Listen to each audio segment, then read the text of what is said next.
é o pepeu e o crioulo, a língua comercial falada em todo o país. Eles vivem da pesca, da confecção de panos tradicionais e da colheita de caju. As casas são feitas de barro e palha, sem energia elétrica, água nas torneiras, sem rede de esgoto e saneamento básico.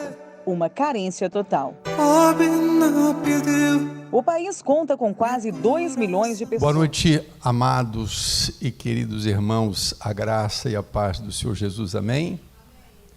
Louvamos o Senhor, estamos aqui, né? Mais uma quarta-feira, como sempre fazemos, para olharmos um pouquinho mais para as Sagradas Escrituras, né? Temos nos dedicado nesse tempo para um estudo voltado para a carta do apóstolo Paulo à igreja de Colossos, e estamos já algumas semanas já falando um pouquinho sobre as virtudes do novo homem, como também anteriormente nós gastamos um bom tempo sobre as manifestações da carne, da velha vida, do velho homem, né?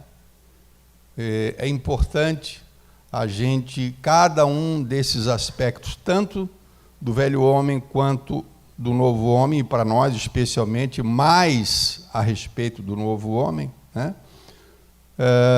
Buscando realmente o sentido, o significado e trazendo sempre que possível, e assim temos feito, para a nossa vida prática. A gente, como crente, como cristão, a gente absorve muita informação na igreja, né, na internet, e acho que a grande maioria das coisas que a gente ouve são coisas boas.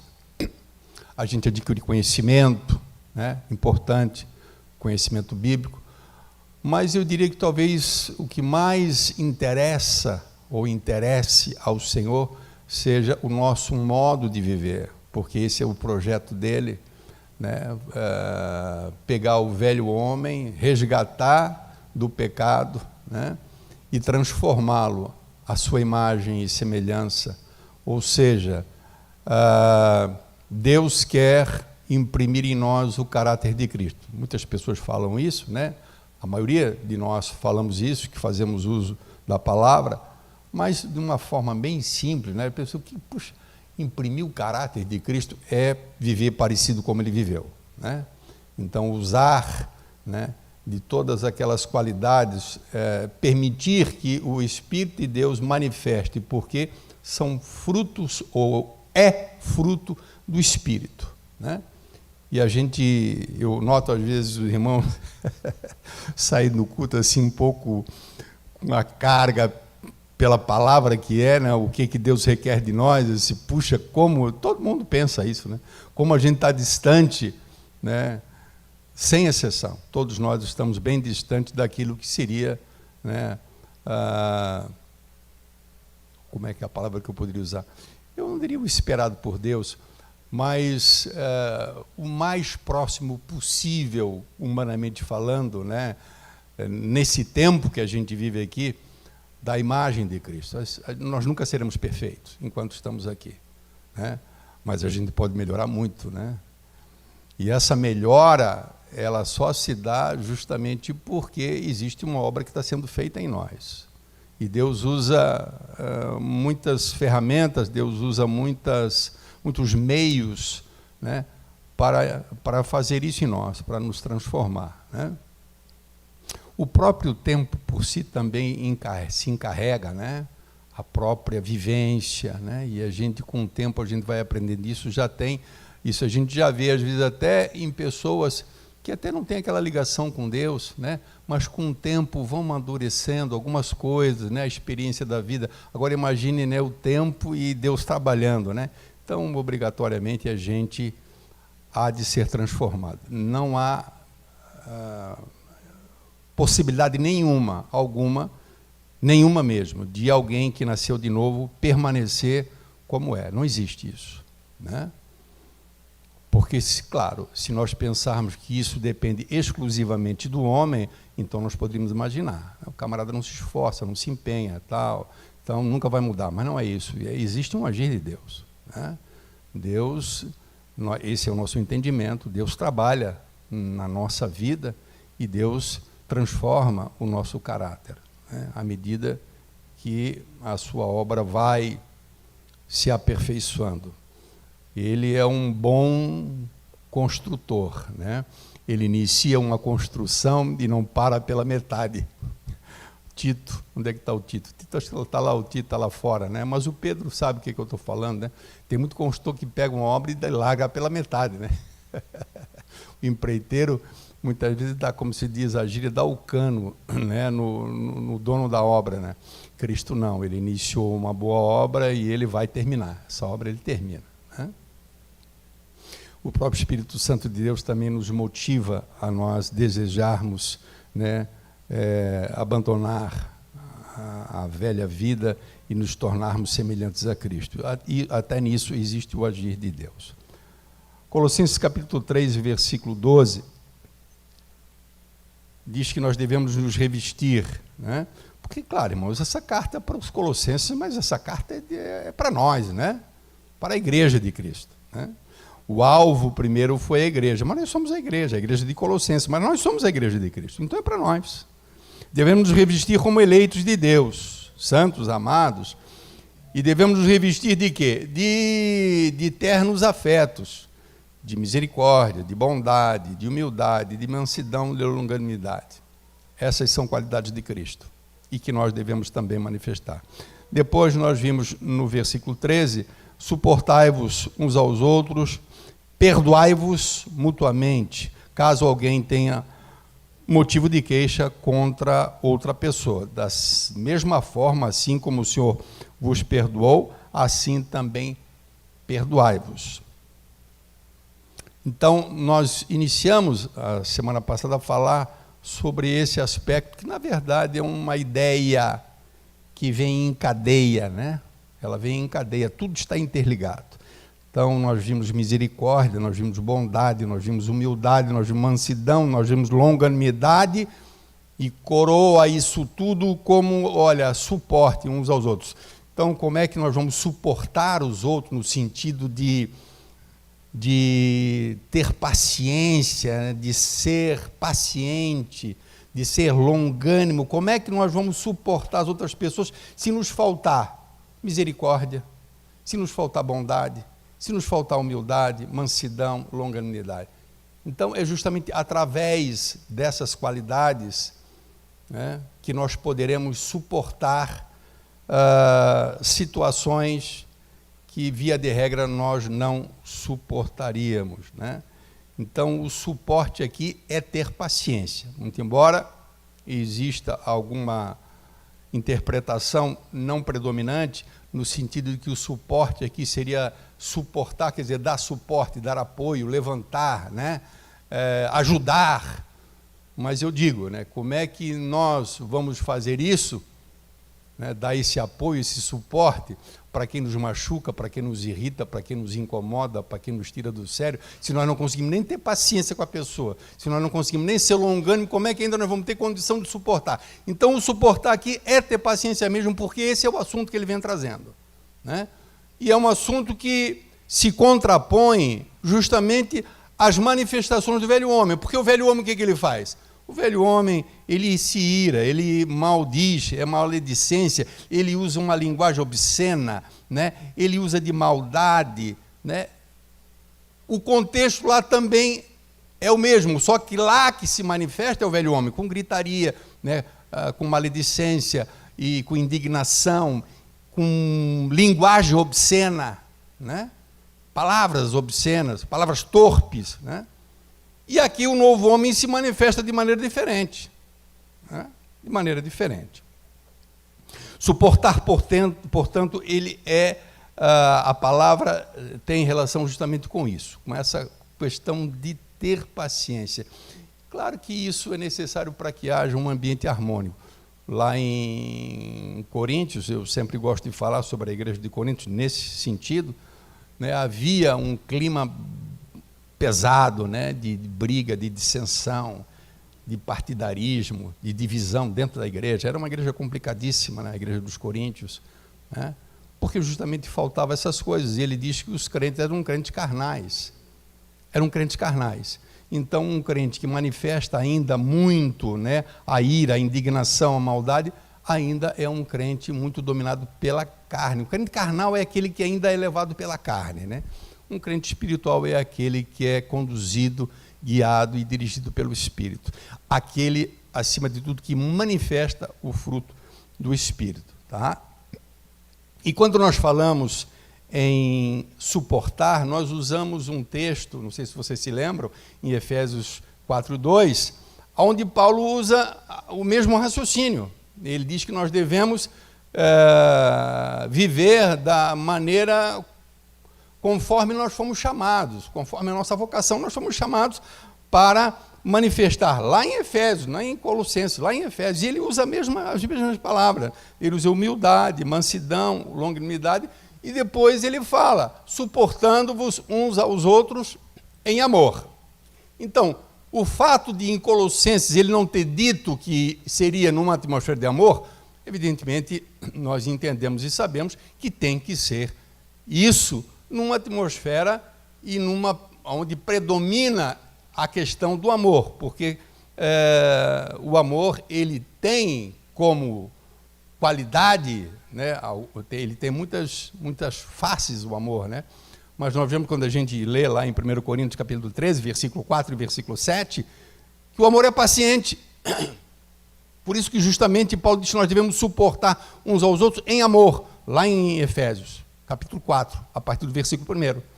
Porque o amor, ele é isso aí, o amor suporta tudo, não é assim que a gente lê no versículo 7? Suporta tudo, tudo crê, tudo sofre, tudo suporta, é paciente. Do que nós estamos falando em Colossenses? Sobre isso o tempo todo, né? Suportar, evidentemente, num ambiente de amor, né? E uma das qualidades, claro, é a paciência. Eu sempre digo que Jesus Cristo, e você sabe disso, ele sempre é o nosso referencial para tudo aquilo que você for pregar e você for ensinar a respeito da vida do cristão. Cristo sempre será o modelo. Se você for falar sobre oração, o modelo é Cristo. Se você for falar sobre serviço, sobre servir, Jesus Cristo é. Se você for falar sobre humildade, Jesus é o modelo. Se você for falar sobre qualquer aspecto, né, Jesus sempre será. Então, quando se fala em amor, Jesus, ele nos dá o norte para que a gente possa entender, né, que tipo de amor que ele se refere quando ele diz, eu vos dou um novo mandamento. João capítulo 13, né, versículo 34 e versículo 35. Ele diz assim, eu vos dou um novo mandamento. E o mandamento é o seguinte, vocês devem se amar uns aos outros como eu vos amei. Né? Então a gente tem que olhar para o ministério, para a vida de Cristo e ver como é que foi essa relação dele, tentar refletir sobre como é que foi a relação dele com os discípulos. Porque, claro, a primeira coisa que nos vem à mente é o seu sacrifício, né? Mas Jesus morreu por muitos. Jesus não morreu somente pelos 12, ou pelos 70, ou pelos 120. Né? Mas quando Jesus está falando para os discípulos, nós entendemos que grande parte desse amor, ele é identificado na sua relação que ele teve com os discípulos. Os caras eram casca grossa, irmãos. Pedro, Tiago, João, os filhos de trovão. Né? Os caras eram Judas. Né? Então, Jesus, de certa forma, me perdoe Deus se eu vou abusar no termo, mas eu acho que Jesus aturou os caras esses 3 anos. Né? Ele os amava justamente por isso, porque ele os aturou. Né? Ele ensinava, os caras eram ruins de aprender. né? Os caras eram duros. Aí o cara vai lavar o pé do Pedro, o Pedro diz, de jeito nenhum. Diz, Pedro, estou dizendo que eu quero. Não, não, de forma nenhuma. Eu preciso lavar, senão tu não tens parte comigo. Então já me lava todo já, né? Não, tá bom, Pedro, não, né? Então você vê paciência dele, né? Em todo esse processo, né, de discipulação, de discipulado que ele trouxe aos discípulos, né? E 3 anos de discipulado, e os caras fugiram, né? E os caras negaram ele. Então, o amor que Jesus Cristo manifestou para com eles,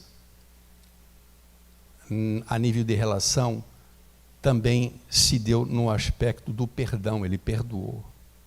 E nós vamos ver que na continuação aqui de Colossenses, depois de dizer suportai-vos uns aos outros, ele vai dizer perdoai-vos mutuamente. Então, por isso que eu digo que as coisas estão todas conectadas, é uma coisa só, né? Então, não tem como você ser uma pessoa longânima, você ser uma pessoa paciente e misericordiosa, se o perdão e o amor, evidentemente, não estiver nessa história toda aqui, né? Então, esse amor que Jesus Cristo manifestou pelos discípulos. Aí os caras traíram Jesus, os caras fugiram. Jesus, ele ressuscita. Aí você imagina, por exemplo, eu no lugar de Pedro, como é que eu ficaria, né? Eu neguei 3 vezes o meu mestre, né? E bem na hora, né, que ele nega a terceira vez, né? Ele sente aquele profundo pesar, né? Pedro, né? E ele viu o que ele fez. Ele traiu a única pessoa que ele não podia trair. Então você imagina o seu melhor amigo, ou a sua melhor amiga, né, em que você confia, e essa pessoa lhe trair da maneira, porque às vezes a pessoa pode errar, né, no falar, né, em alguma colocação, alguma crítica mal colocada, de fato machucar a pessoa, mas trair da forma como Pedro traiu, né, e Jesus chama ele, né, e Jesus perdoa ele, e Jesus o coloca como coluna na igreja, os caras que traíram ele. Então você vê que o perdão de Jesus Cristo, a paciência de Jesus Cristo, ela denota esse amor. Então é exatamente assim que ele quer que a nossa relação se dê. Então a gente tem que pensar nisso. E muitas vezes na nossa relação intra-igreja, quer dizer, entre irmãos, né, ela pode em algum momento sofrer algum desgaste, porque, especialmente numa comunidade menor, onde a relação é mais próxima, né, nas grandes congregações, nas grandes igrejas, muitas vezes as pessoas nem se conhecem, né? Você tem, às vezes, ali 2.000, 3.000 pessoas, e é uma massa, é uma multidão, na realidade não é um corpo, e as pessoas individualmente vão como se fosse um evento qualquer, um compromisso, depois saem, vão embora e acabou, né? A nossa ideia de igreja é uma ideia de comunidade, de relação, né? De estabelecer relacionamento, e não é fácil você estabelecer relacionamentos, né? Digam os casais, por que é mais fácil você discutir e você entrar, às vezes, num atrito com a esposa, com o esposo, do que, às vezes, com uma pessoa que você se relaciona de 15 em 15 dias. Por que 24 horas por dia? Especialmente hoje, nessa questão de home office, né? De trabalhar em casa, né? Barbaridade, não é fácil, né? Aí mesmo é 24 horas mesmo, né, cara? Aleluia. E é isso aí, né? Então, relação não é fácil, né? A forma mais fácil de se consertar, não, porque não se conserta quando se faz isso, né? É pular fora, né? Não se relacionar mais, não ter mais contato, deixar, né? E muitas vezes fica uma situação meio quebrada.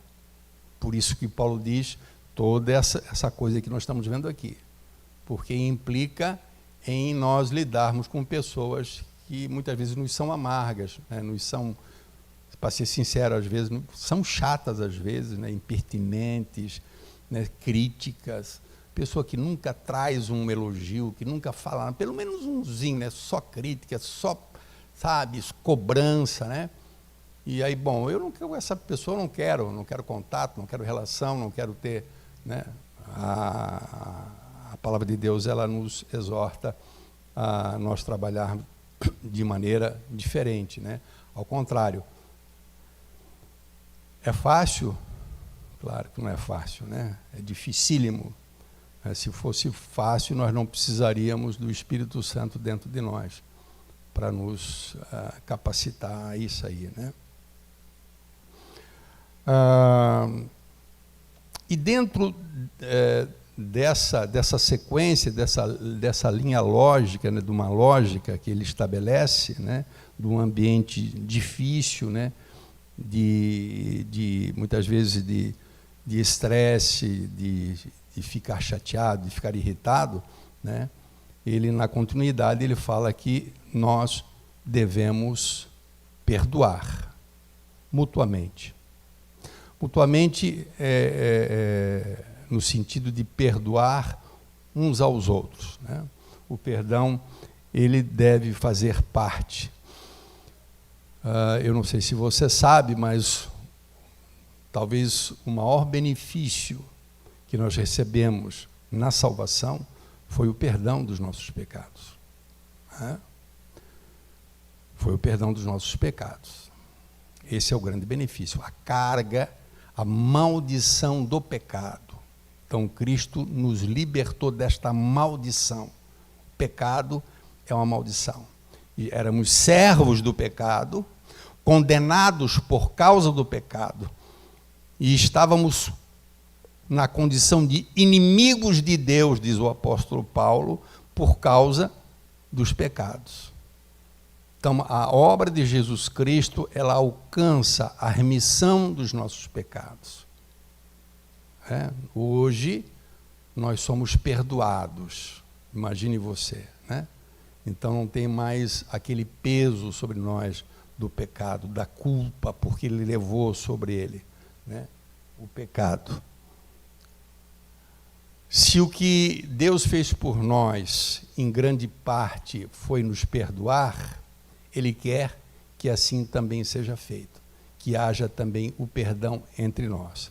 Eu gosto de falar sobre perdão, porque quando a gente fala em perdão, obrigatoriamente a gente tem que falar em duas situações. Quando eu falo em perdão, né, ele está dizendo ali, perdoai uns aos outros, né? Caso alguém tenha algum motivo de queixa contra outra pessoa. Da mesma maneira que o Senhor vos perdoou, assim também perdoai vós. Assim como o Senhor vos perdoou. A gente, quando lê essa frase, assim como o Senhor vos perdoou, assim também perdoai vós, nós entendemos assim, puxa, já que o Senhor nos perdoou, nós também devemos perdoar. Mas ela é mais do que isso. Como se dá o perdão, no caso de Deus, com relação aos nossos pecados, deve ser igual de como se dá o nosso perdão no caso de alguém que peca contra nós. O que isso significa, pastor? Isso faz alguma diferença? Total. Total, porque eu não entendo, aliás, eu tenho certeza que não existe perdão para quem não se arrepende. Deus não banaliza perdão. O perdão de Deus jamais é banalizado. O que significa? Deus não diz, simplesmente eu te perdoo, olhando para o coração da pessoa e vendo que a pessoa não está arrependida, que ele não se sente culpado. Mas muitas vezes nós fazemos assim. Nós liberamos um perdão, não é verdade? Liberamos um perdão sobre alguém Eu perdoo. Mas se alguém me perguntar, mas você perdoa por quê? Porque eu tenho que perdoar. Mas ele não tem que se arrepender? Também não me interessa. Não me interessa. Porque, claro, você se sente livre, né? Você fica numa situação de leveza, porque você não está com aquele ressentimento. Mas o perdão, ele sempre vai envolver essas duas situações, sempre, né? E a primeira situação que existe é que deve haver, por parte daquele que vai ser perdoado, tem que haver por parte dele o que nós chamamos de confissão de pecado. Aí quando eu falo assim, né, alguém diz, puxa vida, mas é mesmo? Você sabe o que é confissão de pecado, biblicamente falando? Confessar pecado é reconhecer a culpa, é reconhecer que errou. Confessar é dizer, né? Quando a gente confessa o nome de Jesus Cristo, quem confessar o meu nome é quem declara e reconhece o meu nome, Jesus Cristo é Senhor. Né? Quem confessar o meu nome, ou quem negar o meu nome, diante daquelas perseguições que a igreja sofria, ele era convidado, instigado a negar e até amaldiçoar o nome de Cristo. Ou ele confessava o nome de Cristo, ou seja, ele declarava e ele reconhecia. Confessar pecado significa reconhecer culpa. E isso aí é necessário. E muitas vezes a pessoa não reconhece o pecado, a falha, né? E até existem pessoas que acham que não pecam, né? Será que existe isso dentro da igreja? Não, porque todos nós temos, né, temos a mente de Cristo, nós conhecemos a nossa natureza, sabemos que a gente pode incorrer em qualquer momento, mas fora, né? Existem pessoas que se acham, né, muito certas e acham que eles não pecam, né? Então, confessar o pecado é a primeira coisa que deve existir, quer dizer, o reconhecimento de culpa. E isso, preste bem atenção, com pesar e com tristeza. O arrependimento verdadeiro, e nós vamos chegar nele, automaticamente, não tem como não, né?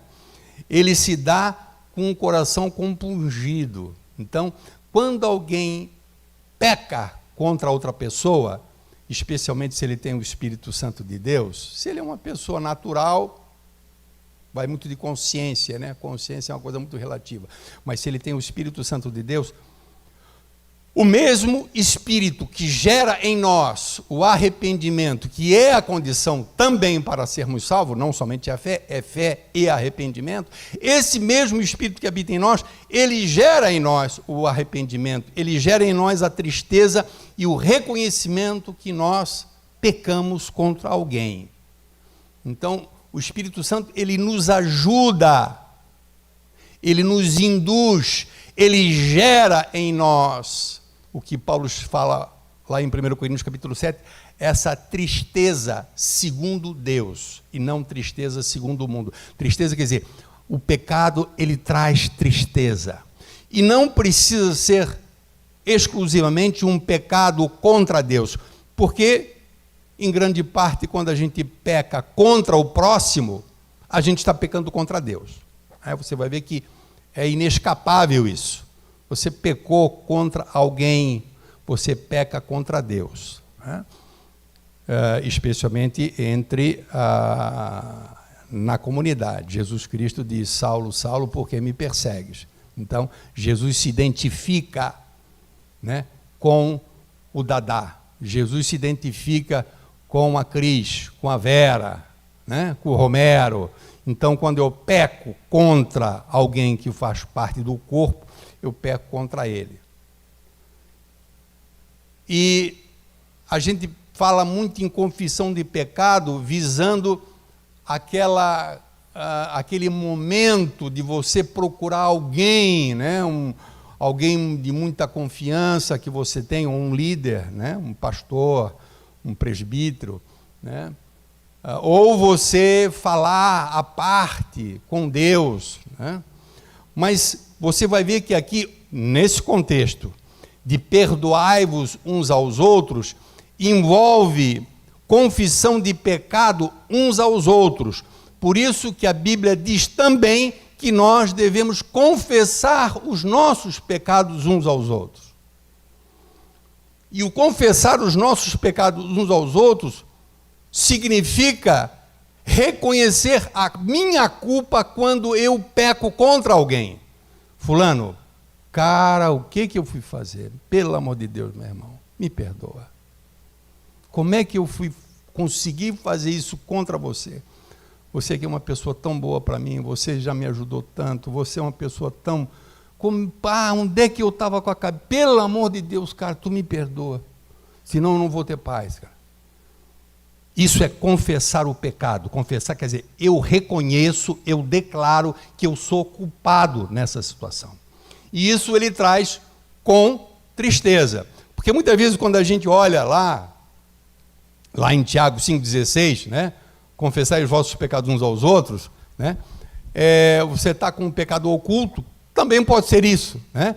E você vai contar para alguém, né? Puxa, fulano, eu andei fazendo umas besteiras aí, tal, mas não foi nem com ele, foi, né, outra pessoa, né? E ele, agora eu confessei o meu pecado, ou com o pastor. Não, o que a Bíblia aqui está falando de confessar os vossos pecados, ou de perdoai-vos uns aos outros, é nessa relação de um contra o outro. Então, se eu peco contra alguém, eu devo buscar essa pessoa e confessar o meu pecado, quer dizer, reconhecer que eu pequei. É isso que a Bíblia quer dizer quando diz que nós devemos confessar os nossos pecados. Pastor, você está dizendo que não tem problema nenhum, então, alguém ficar com o pecado oculto? Jamais. Né? O pecado oculto, jamais. Né? Deve ser, de alguma forma, quando a pessoa tem um pecado, né, e oculto, ele deve, de preferência, buscar uma pessoa que seja uma autoridade espiritual ou que seja uma pessoa de confiança, que realmente, porque eu quero dizer para você, essa questão de pecar, de confessar o pecado uns aos outros, né, tem que ser muito bem dirigido e muito guiado por Deus, porque muitas vezes a pessoa com quem você vai abrir o coração pode ser justamente a responsável por um desastre depois. Né? Entendeu o que eu falei?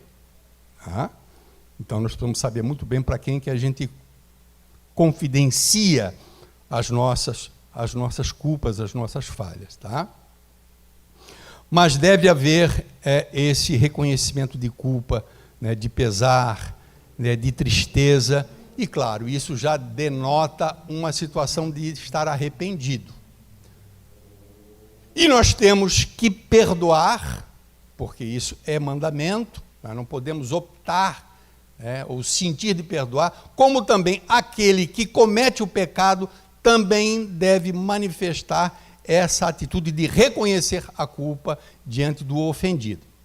Com relação a isso, eu quero abrir com vocês Lucas 17, um texto interessante, que fala sobre perdão. Então, para você agora não perder o fio da meada, nós estamos tratando agora dentro dessa questão de suportar, né, em ambiente de amor, e dentro do amor, o perdão, né, nós entendermos que perdão tem que haver, de um lado, esse reconhecimento, né, de culpa, né, de arrependimento, né, e isso de coração compungido, com tristeza, com pesar, né, jamais com alegria ou indiferente. Pequei mesmo, pronto. Fiz mesmo, fiz, daí eu fiz. Não, não é isso, né? É pesar. Quando a gente olha para os homens de Deus, na Bíblia, quando eles pecam, que são homens de Deus, eles adoecem, eles ficam mal, né?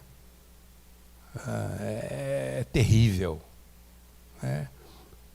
Principalmente quando a gente é cheio do Espírito Santo de Deus e a gente pisa na bola, imediatamente o Espírito Santo nos fala, na hora, né? Não tem como, não tem como. Então, olha só, Lucas 17, versículo 3, é uma coisa interessante. Então nós estamos num lado da moeda chamada perdão. Um lado é o arrependimento, é o reconhecimento.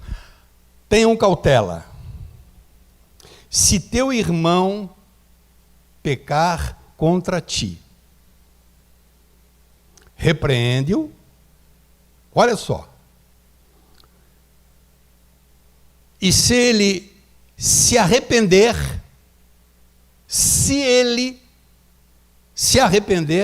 perdoa-lhe. Isso já, de cara, já está dizendo que o perdão, ele tem uma contrapartida. O que eu estou falando aqui, que é o reconhecimento da culpa e o arrependimento. Porque senão você banaliza. Perdão não é para distribuir assim como o Silvio Santos fazia. Quem quer dinheiro, não é assim. Perdão é uma coisa que tem que ser valorizada, especialmente por quem recebe o perdão. E você vai ver que, eu não sei se nós vamos conseguir hoje, e você vai ver como é que Deus nos perdoa. Deus nos perdoa mediante uma condição. E você sabe qual é a condição de nós recebermos o perdão de Deus. Nós que somos crentes. Não estou falando do ímpio, não. Nós temos que nos arrepender. E vamos ler a base bíblica para isso. Não vai achar você que você pegou drasticamente e você automaticamente está perdoado. Tem que haver arrependimento. E se houve prejuízo e ofensa, o ideal é que você procure a pessoa e você se retrate e você manifeste o arrependimento. Tá? Aí, claro, vai ser um trabalhar entre dois times. Espírito Santo versus carne. Né? E é uma briga feia. Né? Mas para quem já é um pouco mais espiritual, ele já é mais aquebrantado, mais facilmente ele reconhece. Né? Mas para quem é mais carnal, muitas vezes, fiz, não me arrependo e não peço perdão. Não é verdade? Acautelai-vos, se teu irmão pecar contra ti, repreende. E se ele se arrepender, perdoa. Se ele se arrepender, perdoa-lhe. Se por 7 vezes no dia pecar contra ti, e 7 vezes vier contigo dizendo, estou arrependido, perdoa-lhe. Aí os apóstolos eram assim, Senhor, aumenta a nossa fé. Eu acho o máximo. O Pedro, deve ter sido o Pedro que falou isso, né? 7 vezes num dia, Senhor. Senhor, aumenta a minha fé, Senhor. Eu acho que eu não consigo uma vez só. 7, Senhor. Aí depois tem outra passagem que o Pedro diz, Senhor, 7 tá bom, Pedro. 70 vezes 7 tá bom. Ui, Senhor, pelo amor de Deus. Não é? Mas é isso, né? Tem que haver, né, essa questão do outro lado. Tem a passagem paralela, eu acho que é uma passagem paralela em Mateus. Abra comigo se você puder. Mateus capítulo 18, versículo 15. 18, versículo 15. Então, a palavra de Jesus Cristo para nós é que deve haver arrependimento. Né? Você pode até dizer assim, pastor, aquele camarada me fez um mal, tal, assim, já está perdoado em nome de Jesus. Será que ele está perdoado de fato? Você sabe se ele está arrependido? Você sabe se ele acha que pecou?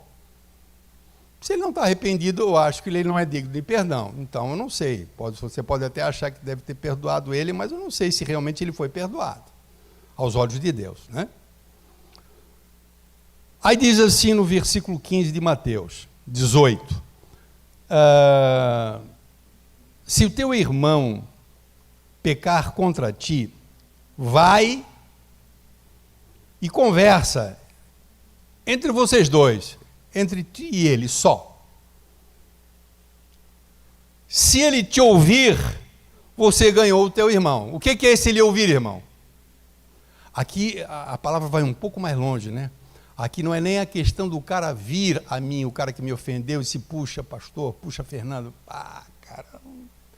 Onde é que eu estava com a cabeça? Pelo amor de Deus, rapaz, eu estou quase aqui beijando os teus pés aqui, me ajoelhando, me perdoa, não podia fazer isso, né? Mas aqui é diferente, aqui o ofendido vai convencer o que pecou contra ele. Vai e conversa com ele. Se ele te ouvir, você ganhou o teu irmão. Se você mostrar para ele que ele pecou, né, que ele cometeu esse ato injusto, você ganhou ele. E ao ponto, evidentemente, de levá-lo ao arrepender. Pô, cara, tu tem razão, realmente tu tem razão, eu errei, me perdoa, realmente eu não podia ter feito isso com você. Mas, de repente, o cara é queixo duro, não atende. Se, porém, não te ouvir, toma ainda contigo uma ou duas pessoas para que, pelo depoimento de 2 ou 3 testemunhas, toda a palavra se estabeleça. Então, leva mais 2 pessoas. E o cara está lá e você leva... Aí o cara diz assim, se o fofoqueiro já fosse falar para os 2 que nós tivemos um problema... Não seria uma coisa assim nos nossos dias, né? Imagina, tu vai falar com o cara não. Aí tu leva mais 2. Ih, viesse com mais 2 aí, agora desce para fazer fofoca? É assim que Jesus diz. Tem que levar mais 2. Para que, pelo depoimento de 2 ou 3 testemunhas, toda a palavra se estabeleça. Eu acho que aqui o contexto deve ser uma igreja dentro do modelo daquilo que nós estamos vendo, onde deve haver perdão e deve haver reconhecimento de culpa, né? E é um corpo, é uma igreja, então quem comete o erro deveria ser induzido ao arrependimento, até pelo próprio ofendido. Se ele não os atender, apresenta-o para a igreja. Então seria trazer ele numa assembleia, irmão. Já pensou? Trazer o cara numa assembleia. Se ele recusar também a igreja, considera-o como gentil e publicano. O cara está cortado, excluído da igreja. Isso aqui Jesus ele ensina. Mas eu acho que o básico, dentro daquilo que eu estou falando, é que perdão ele tem que ter o lado do reconhecimento da culpa. Nós vivemos muito essa coisa, né? Do cara, esse entendimento de que se você foi ofendido, muitas vezes até pessoas que tomam a iniciativa de ir lá pedir o perdão. Biblicamente falando, você pode ter até essa atitude. Você está sendo humilde. Agora, eu não creio que essa pessoa está sendo perdoada. Assim como eu tenho certeza absoluta que uma pessoa que não se arrepende diante de Deus não recebe o perdão de Deus. Mas se com Deus tem que ser assim, tem que se arrepender para receber perdão, por que no caso das relações entre 2 irmãos não tem que ser assim também? Você acha que Deus vai ser diferente? Olha, comigo tem que se arrepender. Agora, entre vocês não tem problema. Basta perdoar. Não. Assim como o Senhor os perdoou, assim vocês perdoem um ao outro. Então, é no mesmo molde, né? Da mesma maneira, né? Então, Jesus, ele nos ensina lá na oração, por exemplo, né? Quando você fala, Senhor, ensina-nos a orar, e ele diz assim, ele dizendo, perdoa os nossos pecados, assim, da mesma maneira como nós temos perdoado os nossos devedores. Então, a dinâmica do perdão é semelhante, como no caso de Deus, né? Então, assim como existe-se, assim como é necessário o arrependimento, o reconhecimento da culpa com relação a Deus, assim também deve ser na relação entre os irmãos. Tá? Olha só lá em 1 João. 1 João,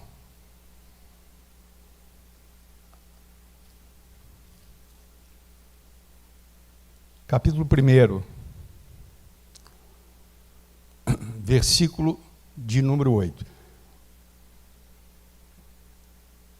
Aqui nós estamos vendo agora como é que se dá o perdão de Deus com relação aos nossos pecados, porque é da mesma forma que deve haver o perdão entre 2 pessoas. 1 João capítulo primeiro versículo 8 diz assim: se dissermos que não temos pecado nenhum, a nós mesmos nos enganamos, e a verdade não está em nós. João, ele está, só para você entender, ele está objetivando aqui destruir a heresia dos falsos mestres que diziam que não havia pecado. Pecado não existe. Isso é conversa mole. Não tem isso. Né? Como tem muita gente que hoje acha, inclusive, que a palavra pecado, quando você fala em pecado, né, em alguns meios, na televisão, em alguns programas, os caras são capazes de debochar, de rir. Pecado não existe. Né? Então, ele está dizendo, se nós dissermos que nós não somos pecadores, em outras palavras seria isso, tá? Não é que se nós não cometemos nenhum pecado, que é quase a mesma coisa, mas aqui o objetivo seria assim, se nós dissermos que nós não somos pecadores, a nós mesmos nós nos enganamos, e a verdade não está em nós. Se confessarmos os nossos pecados, ou seja, aqui são duas situações. Se nós reconhecermos diante de Deus a nossa fraqueza, a nossa pecaminosidade, se nós dissermos, Deus, nós somos pó, nós não somos nada, nós somos pecadores, tem misericórdia de nós. Nós vamos ver um caso ali na Bíblia, tá? Então, diz que se nós confessarmos os nossos pecados, aqui é diante de Deus, irmãos. Ele é fiel para nos perdoar. Então, ele está falando aqui do perdão de Deus com relação a nós. Então, quando a gente chega diante de Deus, o que a gente faz? A gente reconhece a nossa condição de pecador. Se lembram do publicano e do fariseu? O publicano e o fariseu é o exemplo exato, perfeito, para mostrar as duas atitudes. O fariseu, ele falava para si mesmo, Jesus diz que ele orava para si mesmo.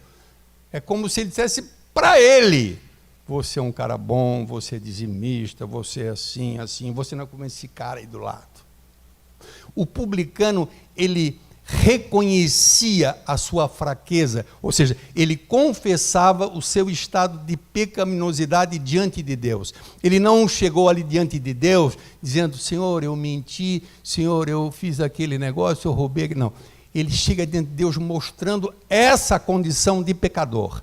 Se nós nos chegarmos diante de Deus, se é que alguém teria essa coragem, e dizer que não é pecador, ele está ferrado, com o perdão da palavra. Mas se ele chega diante de Deus, como chegou o publicano, e reconhece o seu estado de pecaminosidade, ele recebe a graça de Deus. Jesus disse que dos dois, um só saiu bem. Ele disse, qual dos dois saiu abençoado? É a pergunta de Jesus, né? O publicano ou o fariseu? Quem que saiu em paz? Quem que saiu com a bênção de Deus? Quem que saiu com o perdão ou com a aprovação de Deus? O ruim, o publicano. E aquele que se achava bom, acho que nem orou para Deus, Jesus disse que falava com ele mesmo, né? Consigo mesmo. Então, João diz que se nós confessarmos o nosso pecado, ele é fiel e justo para nos perdoar os pecados e nos purificar de toda a injustiça. Então tem que haver no perdão de Deus o quê? Esse reconhecimento. Ainda mais diante de Deus, não é, irmão? Agora, diante das pessoas, seria diferente? Eu não preciso reconhecer a minha culpa, o meu erro, para receber o perdão? Igual. O nosso perdão que a gente concede a alguém não é diferente do perdão que Deus concede a alguém. No sentido do que se requer. O que se requer? Que haja uma retratação, digamos, se retratar, né? Se apresentar, mas isso não de qualquer maneira, isso com tristeza, isso com coração compungido, né? Com coração contrito, com arrependimento. Né? Nós precisamos reconhecer diante de Deus a nossa culpa e a nossa condição de pecadores. Né? Jesus Cristo, e isso, claro, isso fala de arrependimento. Jesus Cristo, quando falaram a respeito daqueles que se achavam bons, né, que se achavam, que não tinham pecado. Ele disse, olha, quem precisa dos médicos não são os sãos. Quem precisa dos médicos são os doentes, quem está mal. Eu vim fazer o que eu vim fazer para levar pecadores ao arrependimento. Vamos ler o texto? Vamos ver se a gente encontra? Me ajuda aí. Lucas, versículo 18. Não, Lucas capítulo 5, versículo 31. Tomara que seja esse o texto que eu estou buscando, mas eu acho que é. Lucas 5 e 31.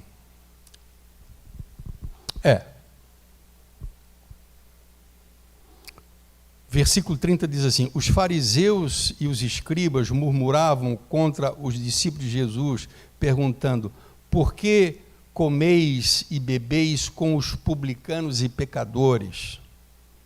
Né? E Jesus, ele diz assim, respondeu-lhe Jesus, os sãos não necessitam de médico, e sim os doentes.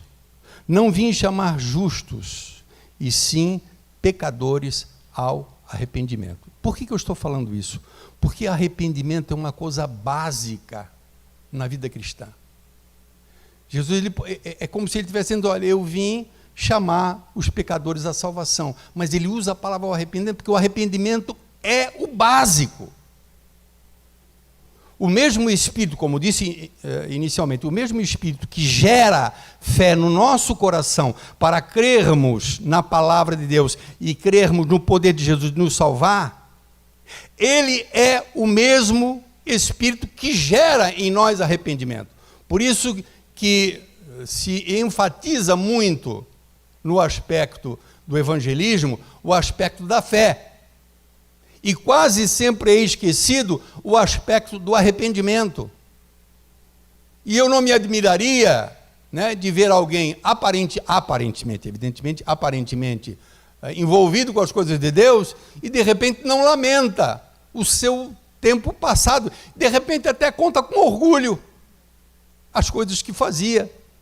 Quer dizer, não existe no coração dessa pessoa arrependimento. Você já viu aquela conversa? O cara foi um sortudo, né? Já viu esse comentário? O cara é um sortudo. Por quê? O cara viveu a vida, meu Deus, festou, fez tudo, aprontou, o cara fez tudo. Depois que já estava lá com 70 e poucos anos, aí se converteu. Meu Deus do céu, Deus é bom demais, né? Como se fosse uma coisa maravilhosa ele ter podido gozar a vida dissolutamente, quando que o convertido, genuinamente, ele diz, por que Deus não me converteu antes? Né? Claro que Deus converte no momento certo, né? Mas ele diz assim, puxa, eu me converti com 30 anos, alguém poderia dizer, mas tanta coisa ruim eu fiz, como eu machuquei pessoas, né? Como eu desonrei o nome do meu Criador, eu que fui feito à imagem dele, né? As coisas que eu fiz. Né? Mas isso acontece dentro da igreja às vezes, né?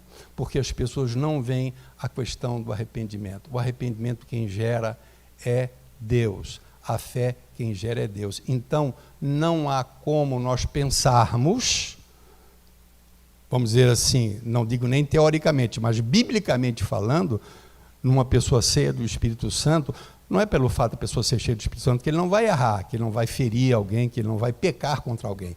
Mas se ele tem o Espírito Santo, irmão, pode ter certeza que o coração dele vai ser tocado, ele vai se arrepender e ele vai pedir perdão para a pessoa. Esse é o padrão normal. Né? Claro.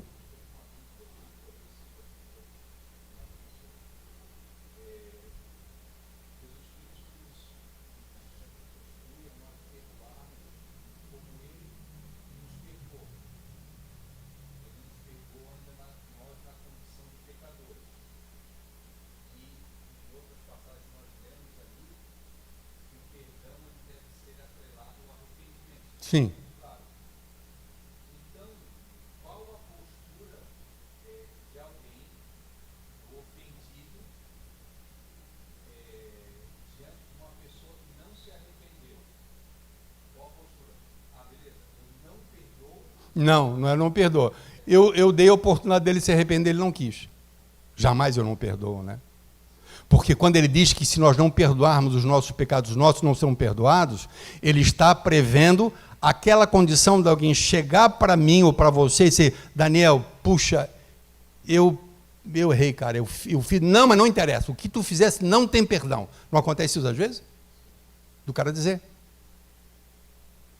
O que você fez não tem perdão. Agora, se você, evidentemente, é ofendido, você sabe que a pessoa pegou contra você, né? Então nós temos isso, estamos orando, né, lá no nosso quarto, né? Senhor, da minha parte está perdoado. Isso não é, digamos, biblicamente falando, você não vai ser repreendido por Deus porque você fez isso, isso pode trazer até paz ao teu coração. Mas eu tenho sérias dúvidas se ele verdadeiramente foi perdoado. Porque quem consuma o perdão é Deus. Né? Tem que haver isso entre as pessoas. Quer dizer, seria o selo de Deus. Você pode perdoar, mas o cara nem se arrependeu. Porque com Deus é assim, gente, a gente não tem dúvida. O perdão de Deus, ele está atrelado ao arrependimento. Por isso que Jesus está dizendo, vai lá, conversa com ele, por isso que Lucas diz, se ele se arrepender, né? Então tem que haver o arrependimento. Tá? Eu sei que muitas vezes a gente até é tentado a agir dessa forma, né? Não diria tentado, mas a gente, diante de Deus eu não quero ter esse peso. Peso vai ter se a pessoa procurar, como às vezes acontece, né? E você procurar a pessoa, puxa, fulano, né? Fulano, contigo nunca mais, não tem conversa, dependendo do caso, né? Então vamos pensar num caso como Pedro, porque nós devemos amar assim como Cristo amou. Então será que eu e você perdoaríamos alguém que pecou contra nós, nos traindo, falando uma mentira absurda, se for comprovado, né? Uma mentira absurda a nosso respeito, uma injustiça gravíssima, né? E aí o camarada chega diante de você e diz, olha, puxa, o fulano, eu jamais, né, poderia ter feito isso, me perdoe, eu estou arrependido, não sei, né, eu merecia receber umas bufetadas tua na cara, eu estou até aqui se quiser me bater, mas me perdoa, por favor. Não te perdoo. É nesse sentido. Eu entendo que é nesse sentido, né? Porque o perdão ele tem que ser proclamado, ele tem que ser dito, falou, eu te perdoo, você está perdoado. Né? Eu não sei se vocês já tiveram essa experiência, eu já tive várias experiências de um lado e algumas do outro, inclusive há pouco tempo, muito pouco tempo, do lado até de ter ofendido alguém, muito embora achasse que eu tinha razão. Mas não tive sossego, adianta. É o que a gente está falando, tem que haver da outra parte esse reconhecimento. Isso é o padrão bíblico. Tá? Mas na semana que vem a gente deve continuar, e aí nós vamos falar um pouquinho mais sobre isso. Tá? Aí vamos trazer sobre o lado, aí sim, do perdão. Né? E daí, assim como se por um lado tem que haver o reconhecimento da culpa, uma vez que há o reconhecimento da culpa, aí do outro lado tem que haver o perdão, tem que liberar o perdão. Mesmo que não dê para aguentar o nível da ofensa ou do pecado que foi cometido, tem que perdoar. Se houver arrependimento. Quantas vezes? Uma vez no ano? Não, 7 vezes no dia. Né? E aí, se for muito espiritual e perguntar isso para Jesus, ele vai dizer que é 70 vezes 7. Amém. Vamos ficar de pé, amados?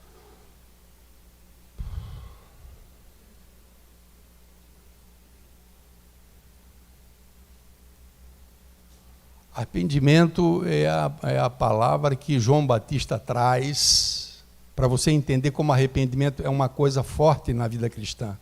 É o começo. João Batista diz, arrependei-vos, porque é chegado o reino de Deus. Jesus vai pregar, arrependei-vos, porque é chegado o reino de Deus. Né? Pedro vai fazer o primeiro discurso dele lá para 3.000 pessoas. E agora, Pedro, o que nós fazemos, Pedro? Arrependei-vos e convertei-vos a Deus para que vossos pecados sejam apagados. Arrependimento. Então eu falo muito sobre o arrependimento só para mostrar que nas nossas relações, né, de perdão tem que haver, de uma parte, o reconhecimento da culpa, né? O sentimento de tristeza por ter ofendido um irmão querido que não merecia, né? Ou mesmo que merecesse, mas não justificaria, né? Tá bom? Nosso querido Pai, em nome de Jesus Cristo, te agradecemos a Deus, como sempre assim fazemos, o privilégio que o Senhor nos tem dado de pensarmos, de refletirmos bastante em cima da Tua palavra. Tenho certeza, Senhor, que essa palavra, ela, se fosse por nós levada mais a sério, muitas coisas em nossas vidas já teriam sido resolvidas. Mas nós te agradecemos porque a Tua palavra sempre mexe com a gente e sempre nos faz lembrar de coisas que muitas vezes ficam no nosso esquecimento e a nossa vida prossegue de uma maneira normal. Te peço, Senhor, em nome de Jesus Cristo, que a palavra de Colossenses 3:12 seja uma palavra que se cumpra em nossas vidas, neste lugar, que sejamos pessoas abertas para perdoar e também sensíveis ao Teu Espírito, para também nos arrepender quando assim for o caso, Pai. E assim possamos contar sempre com a Tua bênção. Em nome de Jesus Cristo, Senhor, queremos pedir nesse momento que o Senhor estenda, como creio que já está estendidas as Tuas mãos sobre as nossas vidas, que o Senhor nos leve aos nossos lares, que o Senhor nos dê uma noite, um sono reparador, nos dê um sono tranquilo, Senhor, nos prepare para um novo dia, e com esta palavra, Senhor, com a Tua palavra guardada em nosso coração. Assim nós oramos a Ti, gratos, ó Deus, em nome de Jesus. Amém? Graças a Deus. Vamos na paz. Irmão Dadá, chega aqui na frente.